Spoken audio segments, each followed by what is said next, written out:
ఈరోజు అఖండ భారతం అని ఇంతకుముందు మనం మాట్లాడినాం, అక్కడ నుంచి కట్ చేసినాం.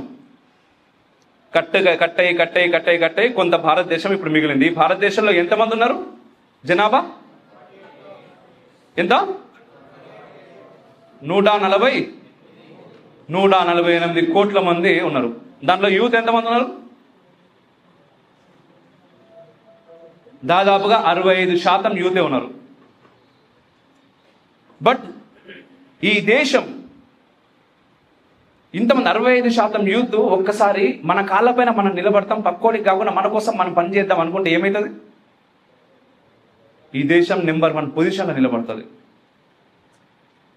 కానీ అట్లా నిలబడొద్దని చెప్పేసి మనం చిన్నప్పటి నుంచి కూడా మన అమ్మ నాన్న దగ్గర నుంచి కావచ్చు, మన లెక్చరర్స్ కావచ్చు, మన ఫ్రెండ్స్ కావచ్చు, ఎవరైనా కొత్తగా ఏదైనా ప్రయోగం చేద్దామంటే ఏమంటారు?